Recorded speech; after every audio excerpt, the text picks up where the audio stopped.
বছর আগে ইরানের প্রেসিডেন্ট নির্বাচিত হয়েছিলেন ইব্রাহিম রাইসি।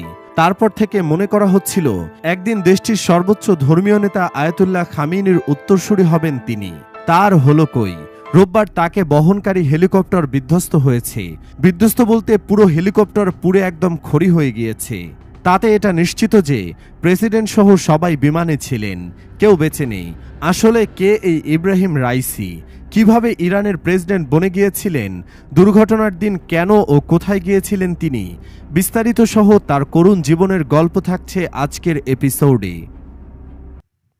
ইব্রাহিম রাইসির জন্ম ১৯৬০ সালে উত্তর পূর্ব ইরানের পবিত্র শহর মাশহাদে। মাত্র ২০ বছর বয়সে তিনি তেহরানের পার্শ্ববর্তী শহর কারাজের প্রসিকিউটর জেনারেল নিযুক্ত হন। ইব্রাহিম রাইসি ইরানের বিচার ব্যবস্থার বিভিন্ন গুরুত্বপূর্ণ পদে কাজ করেছেন। তিনি ২০০৪ সাল থেকে ২০১৪ সাল পর্যন্ত উপপ্রধান বিচারপতি, ২০১৪ থেকে ২০১৬ সাল পর্যন্ত অ্যাটর্নি জেনারেল এবং ২০১৯ থেকে ২০২১ সাল পর্যন্ত প্রধান বিচারপতি ছিলেন। ১৯৭০ এবং ১৯৯০-এর দশকে তিনি প্রসিকিউটর এবং উপর প্রসিকিউটর হিসেবেও দায়িত্ব পালন করেছেন। ২০১৬ থেকে ২০১৯ সাল পর্যন্ত তিনি আস্থান কুদস রাইভি নামক একটি ধর্মীয় প্রতিষ্ঠানের তত্ত্বাবধায়ক এবং চেয়ারম্যান ছিলেন। রাইসি ২০০৬ সালে দক্ষিণ খোরাসান প্রদেশ থেকে প্রথমবারের মতো বিশেষজ্ঞ পরিষদের সদস্য নির্বাচিত হন। তিনি মাশহাদের জুমা নামাজের ইমাম এবং ইমাম রেজা মাজারের প্রধান ইমাম আহমদ আলা মুলহোদার জামাতা। রাইসি ২০১৭ সালে রাষ্ট্রপতি নির্বাচনে প্রতিদ্বন্দ্বিতা করেছিলেন, কিন্তু মধ্যপন্থী রাষ্ট্রপতি হাসান রুহানির কাছে পরাজিত হন। তিনি তেহরানের কসাই নামে পরিচিত, কারণ তিনি ১৯৮৮ সালে ইরানে হাজার হাজার রাজনৈতিক বন্দীর মৃত্যুদণ্ড কার্যকর করার কমিটির একজন সদস্য ছিলেন। এই কারণে তাকে মৃত্যু কমিটি নামে ডাকা হয়। মার্কিন যুক্তরাষ্ট্রের ফরেন অ্যাসেটস কন্ট্রোল অফিস তাকে নিষিদ্ধ করেছে এবং আন্তর্জাতিক মানবাধিকার সংস্থা ও জাতিসংঘের বিশেষ প্রতিবেদকরা তাকে মানবতার বিরুদ্ধে অপরাধের জন্য অভিযুক্ত করেছে। ইব্রাহিম রাইসি ২০২১ সালে পুনরায় রাষ্ট্রপতি নির্বাচনে দাঁড়িয়ে ৬২.৯% ভোট পেয়ে হাসান রুহানিকে পরাজিত করেন। অনেকেই মনে করেন এ নির্বাচন রাইসির পক্ষে প্রভাবিত করা হয়েছিল, কারণ তিনি ইরানের সর্বোচ্চ নেতা আলী খামেনির ঘনিষ্ঠ মিত্র। রাইসিকে প্রায়ই খামেনির পরবর্তী উত্তরসূরি হিসেবে দেখা হয়। ইরানি রাজনীতিতে রাইসি একজন কট্টরপন্থী নেতা হিসেবে পরিচিত। তার রাষ্ট্রপতি থাকাকালীন সময়ে মার্কিন যুক্তরাষ্ট্রের সাথে পারমাণবিক চুক্তি নিয়ে আলোচনা আটকে যায় এবং ২০২২ সালের শেষের দিকে মাহসা আমিনের মৃত্যুর পর দেশটিতে বড় ধরনের প্রতিবাদ হয়। রাইসির সময় ইরান ইউরেনিয়াম সমৃদ্ধকরণ বাড়িয়েছে, আন্তর্জাতিক পরিদর্শনে বাধা দিয়েছে এবং রাশিয়া ইউক্রেন আক্রমণে সমর্থন দিয়েছে। এছাড়া ইরান গাজার সংঘাতে ইসরায়েলের উপর ক্ষেপণাস্ত্র ও ড্রোন হামলা চালায় এবং হিজবুল্লাহ ও হুতি আন্দোলনের মতো গোষ্ঠীগুলোকে অস্ত্র দিয়ে সহায়তা দিয়েছে। রোববার বিকেলে আজারবাইজান সীমান্তবর্তী একটি বাঁধ উদ্বোধন করে ফিরছিলেন রাইসি। ফেরার পথে ইরানের পূর্ব আজারবাইজান প্রদেশের পাহাড়ি এলাকায় বিধ্বস্ত হয় প্রেসিডেন্ট রাইসি ও পররাষ্ট্রমন্ত্রী আবদুল্লাহিয়ানকে বহনকারী হেলিকপ্টারটি। বিধ্বস্তের খবর প্রকাশের পরপরই কান্নার রোল পড়ে যায় পুরো ইরান জুড়ে। মসজিদ থেকে শুরু করে রাস্তার সব জায়গায় বিশেষ দোয়া করা হয়। রাইসির জন্য প্রার্থনা করতে নাগরিকদের প্রতি আহ্বান জানান সর্বোচ্চ ধর্মীয় নেতা আয়াতুল্লাহ আলী খামেনি। সোমবার প্রতিবেদনে মেহের নিউজ এজেন্সি জানিয়েছে, ইরানের রাষ্ট্রপতি, পররাষ্ট্রমন্ত্রী এবং পূর্ব আজারবাইজান প্রদেশের গভর্নর মালেক রহমাতি সহ হেলিকপ্টারের অন্যান্য আরোহীরা শহীদ হয়েছেন। সবশেষে বিমানটির ধ্বংসাবশেষ মিলেছে পাহাড়ে। পুরোটা পুড়ে একদম খড়িতে রূপ নিয়েছে। ধারণা করা হচ্ছে ঘন কুয়াশার কারণে এ দুর্ঘটনা ঘটেছে। আল জাজিরার প্রতিবেদনে বলা হয়, রেড ক্রিসেন্ট থেকে এই তথ্য দেওয়ার পর আশঙ্কা করা হচ্ছে হেলিকপ্টারটির কোনো যাত্রী হয়তো বেঁচে নেই। এর আগে ইরানি রেড ক্রিসেন্টের প্রধান পীর হোসেন কলিভান্ত জানিয়েছেন, এখন আমরা উদ্ধারকারী দলের কাছ থেকে ভিডিও পাচ্ছি। তারা বলছেন হেলিকপ্টারের পুরো কেবিন ব্যাপক ক্ষতিগ্রস্ত ও পুড়ে গেছে। তারা আরও জানিয়েছেন, ঘটনাস্থলে এখনও পর্যন্ত কারো বেঁচে থাকার কোনো চিহ্ন নেই।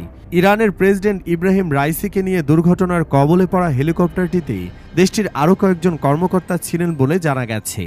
আল জাজিরা সহ বিভিন্ন সংবাদ মাধ্যম জানায়, ওই হেলিকপ্টারে রাইসের পাশাপাশি ইরানের পররাষ্ট্রমন্ত্রী হোসেন আমির আবদুল্লাহিয়ান, পূর্ব আজারবাইজানের গভর্নর মালেক রহমতি এবং ওই প্রদেশে ইরানের সর্বোচ্চ নেতার মুখপাত্র আয়াতুল্লাহ মোহাম্মদ আলী আল হাশেম ছিলেন। ইরানের বার্তা সংস্থা তাসনিম জানিয়েছে, হেলিকপ্টারটি দুর্ঘটনার কবলে পড়ার খবর পাওয়া যায় সেখান থেকে আসা একটি জরুরি ফোন কলে। প্রেসিডেন্টের সঙ্গে থাকা কর্মকর্তাদের কেউ ওই ফোন করেছিলেন বলে ধারণা করা হচ্ছে। ইরানের স্বরাষ্ট্রমন্ত্রী আমির ভাদিহো রাষ্ট্রীয় টেলিভিশনে বলেছেন, ওই হেলিকপ্টারের সঙ্গে যোগাযোগ স্থাপন করা হয়েছিল, তবে কথার মধ্যেই সংযোগ বিচ্ছিন্ন হয়ে যায়। রাইসিকে বহনকারী হেলিকপ্টারটির উদ্ধার কাজে সহযোগিতার ইচ্ছার কথা জানিয়েছে মধ্যপ্রাচ্য সহ বিশ্বের বিভিন্ন দেশ। এরই মধ্যে পাহাড়ে অভিযান চালাতে সক্ষম একটি দলকে ইরানে পাঠিয়েছে তুরস্ক। তদন্ত কাজে আগ্রহ প্রকাশ করেছে রাশিয়া। পুতিন জানান, আমরা এই বিষয়ে খুব চিন্তিত।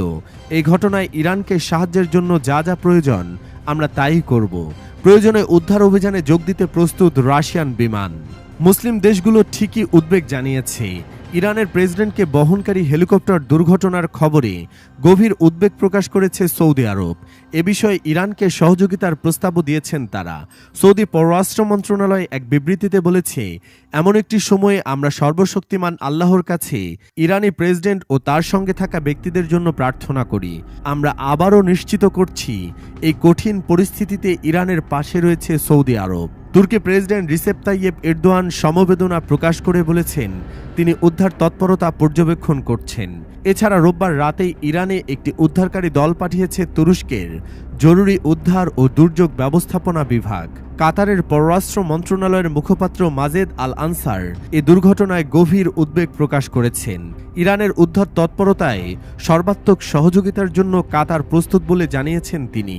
পাকিস্তানের প্রেসিডেন্ট আসিফ আলী জারদারি, প্রধানমন্ত্রী শাহবাজ শরীফ ও পার্লামেন্ট স্পিকার সর্দার আইওয়াজ সাদিক আলাদা আলাদা বার্তায় ইরানের প্রেসিডেন্ট রাইসি ও তার সহযাত্রীদের বহনকারী হেলিকপ্টার দুর্ঘটনায় পড়ার খবরে উদ্বেগ প্রকাশ করেছেন এবং ইরানি জনগণের প্রতি সংহতি জানিয়েছেন। সিরিয়ার পররাষ্ট্র মন্ত্রণালয় বলেছে, ইরানের সঙ্গে দামেস্ক পূর্ণ একাত্মতা প্রকাশ করছে এবং প্রেসিডেন্ট রাইসি ও তার সঙ্গে থাকা লোকদের জন্য প্রার্থনা করছে।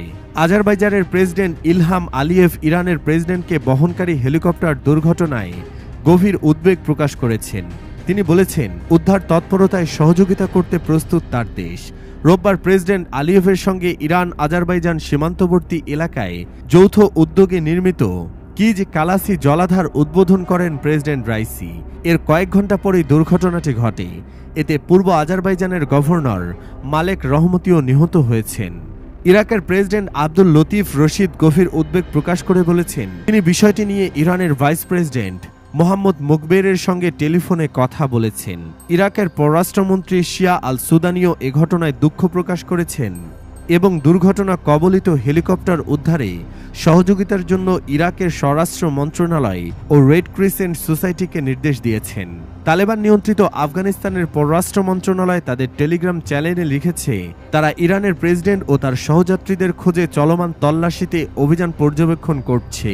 ফিলিস্তিনের স্বাধীনতাকামী গোষ্ঠী হামাস ও ইসলামিক জিহাদ আলাদা আলাদা বিবৃতিতে ইরানের প্রেসিডেন্টকে বহনকারী হেলিকপ্টার দুর্ঘটনায় গভীর শোক প্রকাশ করেছেন। হামাস বলেছে, তারা উদ্ধার তৎপরতার প্রতি গভীর নজর রাখছে। ইসলামিক জিহাদও ইরানি জনগণের প্রতি সংহতি প্রকাশ করেছে। অন্যদিকে বিষয়টি গভীরভাবে পর্যবেক্ষণ করা হচ্ছে বলে জানিয়েছেন ইরানের শত্রুভাবা পণ্য হিসেবে পরিচিত যুক্তরাষ্ট্র। আল জাজিরা এক প্রতিবেদনে জানিয়েছে, ইরানের প্রেসিডেন্ট রাইসির নিহতের সংবাদ জেনে এখনও কোনো প্রতিক্রিয়া জানায়নি জো বাইডেন সরকার। মার্কিন কর্মকর্তারা এক বিবৃতিতে জানিয়েছেন, রাইসির হেলিকপ্টারের উদ্ধার কাজ চলছে বলে তাদের জানানো হয়েছে, তবে এর বেশি কিছু জানায়নি মার্কিন কর্মকর্তারা। যেখানে যুক্তরাষ্ট্র সবসময় ইরানের যে কোনো ব্যাপারে সোচ্চার থাকে, সেখানে এখনও সরকারিভাবে কোনো বিবৃতিও দেয়নি। ইরানের রাষ্ট্রের প্রধান হিসেবে ভূমিকা পালন করেন সর্বোচ্চ নেতা আয়াতুল্লাহ আলী খামেনি। তাকে সরকারের প্রধান এবং সর্বোচ্চ নেতা হিসেবে বিবেচনা করা হয়। প্রেসিডেন্টের মৃত্যুর পরবর্তী 50 দিনের মধ্যে নির্বাচনের আয়োজন করার বিধান রয়েছে। এই সময়ের মধ্যে নতুন প্রেসিডেন্ট বেছে নিতে হবে। পরিশেষে দোয়া করি, আল্লাহ তাআলা যেন ইব্রাহিম রাইসিকে জান্নাত দান করেন। আমিন। দর্শক, কমেন্টে আপনিও আমিন লিখে ভিডিওটি লাইক ও শেয়ার করুন। এর পরবর্তী আপডেট পেতে চ্যানেলটি সাবস্ক্রাইব করে রাখুন। আল্লাহ হাফেজ।